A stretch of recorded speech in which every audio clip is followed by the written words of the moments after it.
If I'm being totally honest, I cannot stop thinking about them coming. It was announced to everyone this morning, confirmed all of our suspicions that Blink 182 would be getting back together. And I say getting back together, they've never really broke up as a band. Tom DeLonge is back in the mix. Now, this has been rumored, I would say, since Blink 182 broke up, which would go back to about 2015.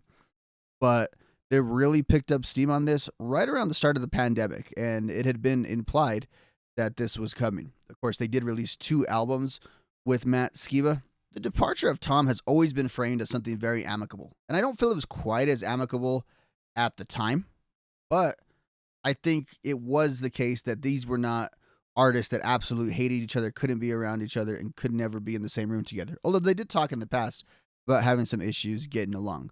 But it seemed at the time it was just more that everyone was going in different directions, both personally and musically. And of course, there's outside interest, with the To the Stars.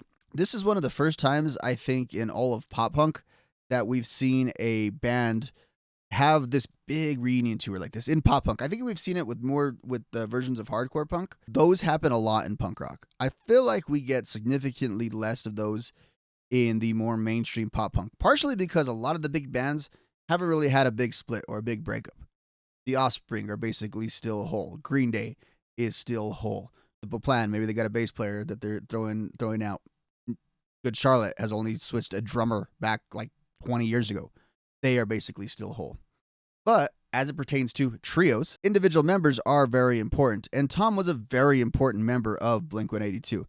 In fact, a lot of people never really accepted Matt Skiba as a full-fledged member. This is basically a reunion show for pop punkers. Now, the closest thing I have to this would be what My Chemical Romance is currently doing.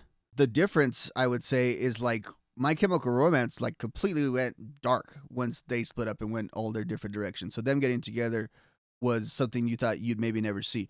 This has been in the works basically since he left the band. And Blink 182 had continued as a band. Now, was that stuff very good? I don't know. I think the California album was a little underrated.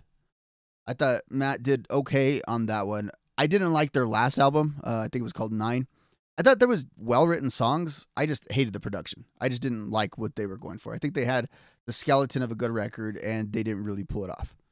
But I always thought Matt was a bit of an awkward fit in Blink-182. Now, I've talked before on this channel that Alkaline Trio was essentially like dark Blink-182. They're very parallel bands, and so on some levels it made sense. But with all due respect to the guys in Blink-182, there is a little bit of a musical difference between what Skiba brings and what Tom brings. They're both very competent guitarists, both in fact very good guitarists. Vocally, though, that's where it stands out. Matt Skiba and Tom DeLonge both have very unique styles of vocals. And they are signature styles. I don't know if either one of them would be considered a great singer, although I definitely have some preference for the way Skiba sings. But the Tom DeLonge sound, that is part of the Blink-182 sound. They are a power trio. And they're a power trio, much like Alkaline Trio, with 2 vocalists that make that up. And that was missing. Whenever you'd see the live performance, I thought it was a little awkward when he was singing, especially some of those higher pitched songs, because part of the appeal of Matt Skiba is that deep voice. So when you have someone like Tom doing those higher pitched songs, I don't think it really registered the same way. Plus, whenever you get into the songwriting, obviously Mark is a big part of their songwriting, and Skiba is one of the best songwriters of all time. But it was missing something. Not only did we get an announcement of a tour from Blink-182, we got an announcement of at least one new song due out on Friday. We have a little bit of a teaser. It sounds okay, but we'll have to see what type of band are they going to be. Are they going to follow in the trend of some of their contemporaries who make music that, again, is essentially the skeletons of the songs are there, but don't really hear a rock band. You hear a lot of synth, a lot of compression. Whereas a band like an Alkaline Trio is still going, listen to Is This Thing Cursed? It still very much sounds like a Alkaline Trio album. You can hear the instruments. It's rock music. So I'm curious to see what direction they go.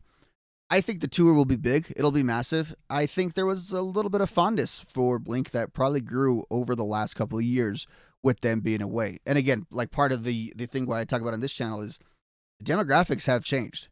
Like there was a time, obviously, when Blink-182 was appealing to like preteens. Being high school age, you were too old and too mature for Blink-182.